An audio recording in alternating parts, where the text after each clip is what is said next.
this is Abina at Cross Keys Crafts with a hopefully quick card today. I need a retirement card for a lady in our craft group. I had a look through my stash. I cannot find any sentiments regarding to retirement. But this lady, I know she likes her wine. So I thought I'd just come in again with this stamp set from Visible Image, 99% chance of wine. And this comes with, or is available, some cutting dies as well, some outline dies for the bottle, the wine glass, and also for the cork, but I won't be using that. And that gave me the idea to turn this card into a shaker card. So I have gone ahead and I have stamped the wine glass and the bottle twice, actually, because I wasn't happy with this, on some vellum. I used this archival ink for that. I just needed to make sure that my stamp was thoroughly inked up, make sure it's really sort of damp. It's not as wet as VersaFine Clear, but I made sure, and then I just stamped it as normal with my stamping block onto this sort of medium weight vellum. And it doesn't take long to dry, but just be mindful at the beginning not to smear that. And as you can see, I left quite a bit of space next to these images because I want to create little shaker pouches from that.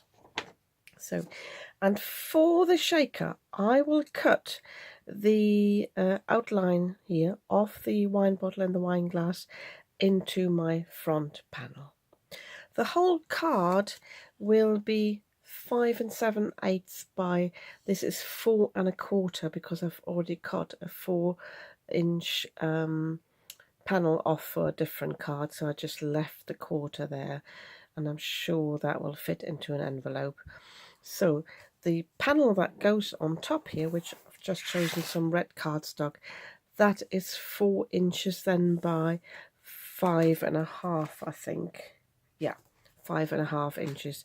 So that gives me a little bit of a frame. But you don't have to do that. Obviously, you can choose any size. I thought this would be a good size. One thing I want to do though is, before I do the die cutting and the pouches, is to stamp a sentiment on here. So this again is from this stamp set, and I've chosen the today's forecast 99% chance of wine. And I've put that on my acrylic block already, and I meant to record that about 2 hours ago, and the cat kept distracting me, so I finally sneaked back into my craft room and we'll quickly do this. So I have got my anti-static powder here. Oh, by the way, I outlined or put the dies on here so I know where I need to stamp. So I want to stamp the sentiment just up here in that corner. So this is where I will use my powder, and I'm using my Versamark ink to stamp this up. Sorry, ink this up.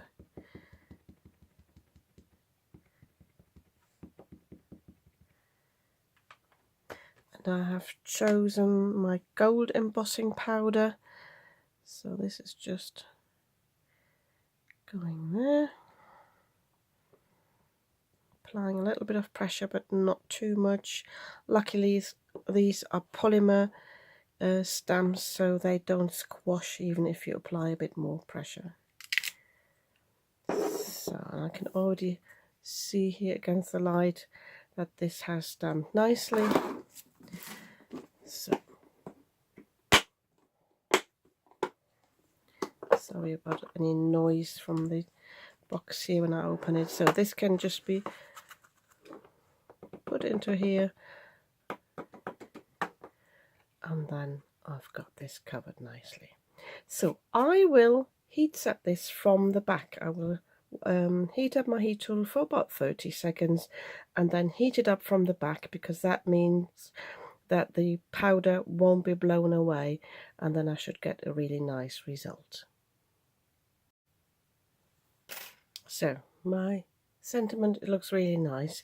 After I've heat set it from the back, I like to come in from the front just to have it less warped. It sort of counteracts the shape a little bit, but I think once I've done the die cutting I will be fine and this will be mostly flat.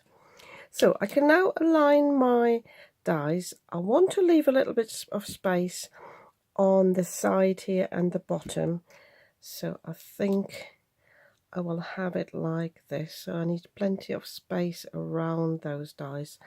And I'm using my removable scotch, which is a low-tack tape, but I like to put the tape on the bit that I'm actually cutting away.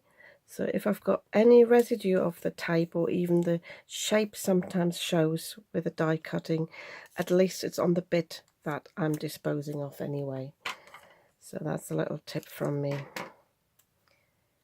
So I'm trying to have those on the same level, I think.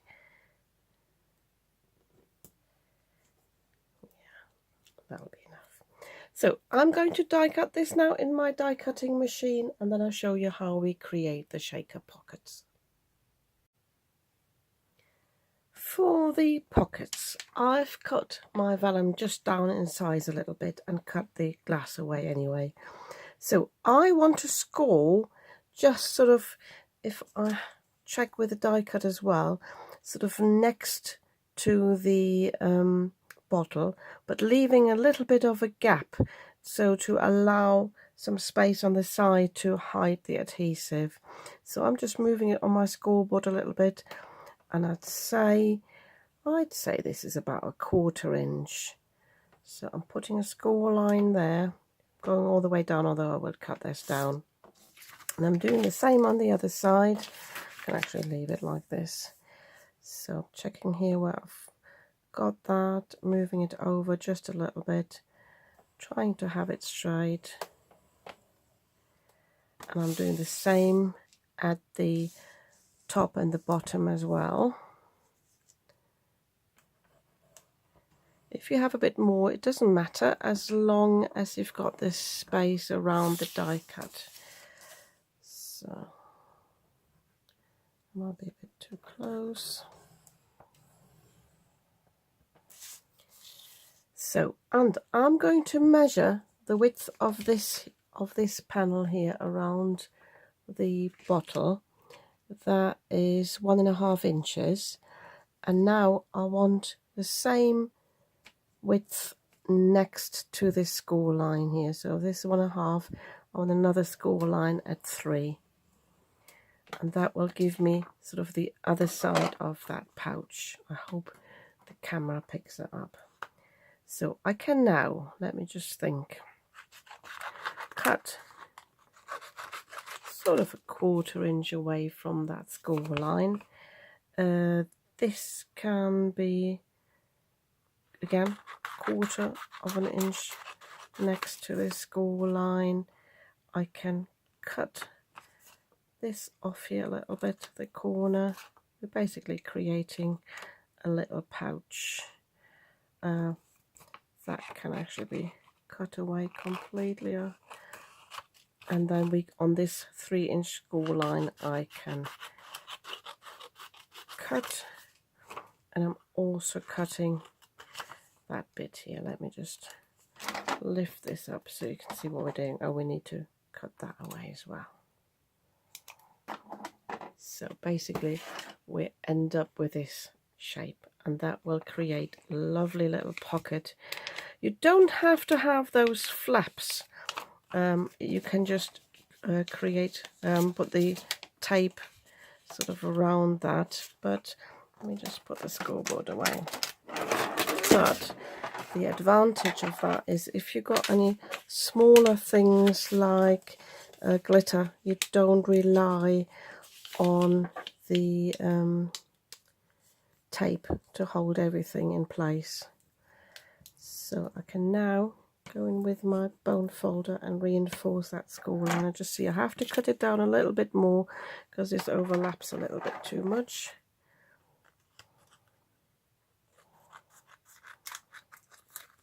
So I like to create these pockets rather than working with foam tape. I find foam tape is not really reliable, and if you've got anything like glitter in it or so, can make a lot of mess. I always thought that these would keep forever, you know, but sometimes I've found they don't give the best results. So I'm just checking. I've got a bit of a double layer there, but that's okay. So I'm going to get some red tape out now, and I'm going to put red tape on this strip here and on here and on the top, and I can take the release paper off on here and there and stick this down to basically create this pocket. I hope that didn't go too fast. Just wanted to show you this. Now that I've stuck my tape down, I've actually found a thinner tape. I can even cut these flaps down a little bit more so they won't show less through the vellum.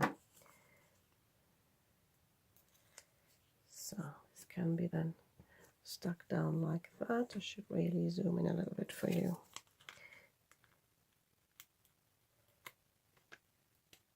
If you ever find your tape doesn't stick, make sure it's stuck down properly.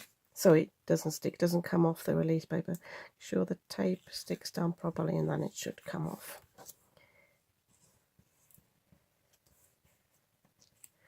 So I've now got this little pouch, and I can now fill this with my sequins. I have just, because I wanted it to be red, I have just found these here. They're little hard sequins. I thought they were really nice. As I said, you can use glitter, but use something that shows through vellum. So see how this one shows. I think that's nice. Checking that this is enough. Ooh, but not too much. Just stick those back in. These actually have got a front and a back, but I'm not sorting them all out, making sure they all face the front, but I think that's fine. So I think that's enough. So I can now, again, cut this down a little bit, and then can take the release paper off here. Oh, again, make sure it's stuck down, and then can glue this shut.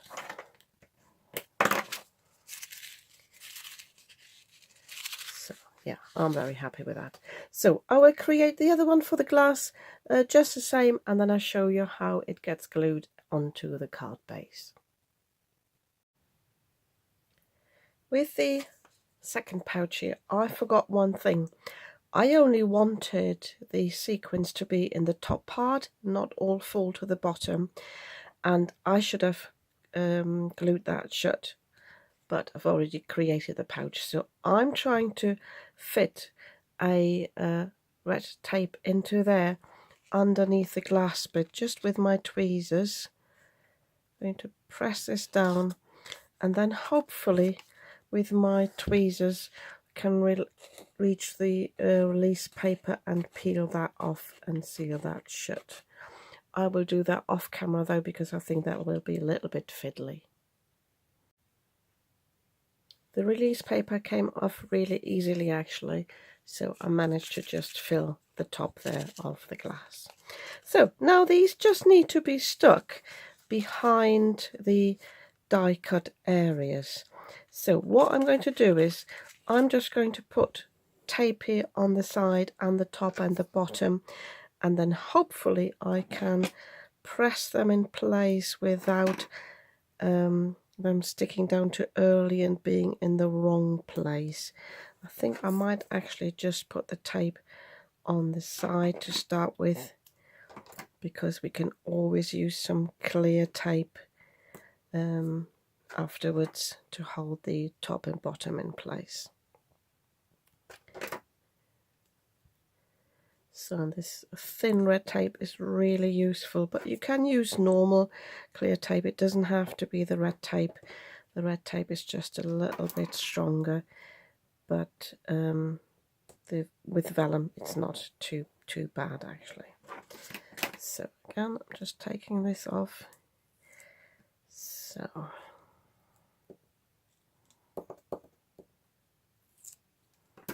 So I now actually have to check from the other side that I'm putting it in the right place. So I will actually hover this over the top, and when I think I've got it in place, I'm going to press it down and hopefully grab the areas. One thing I haven't attached is these areas here, for example. What I can do though is use my wet glue, use a little bit of scrap paper and put some glue on that, just like that. And I can lift this up a little bit and slide the glue under there, pick it up like that, and then press that down. It does ooze out a little bit, but that's okay. I can wipe that away. So that's a little trick if you need to get glue under some die cuts, for example. So again, I can press that down. So with the top, I'm not too bothered, because if I put some clear tape at the top and the bottom, that will hold those areas in place.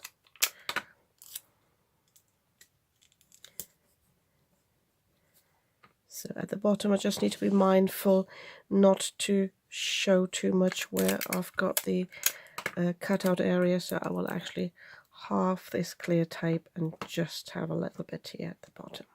So I will put the bottle in the same way, and then I'll show you how we create the foam strips around this, because we need to keep this depth for the sequins to move freely.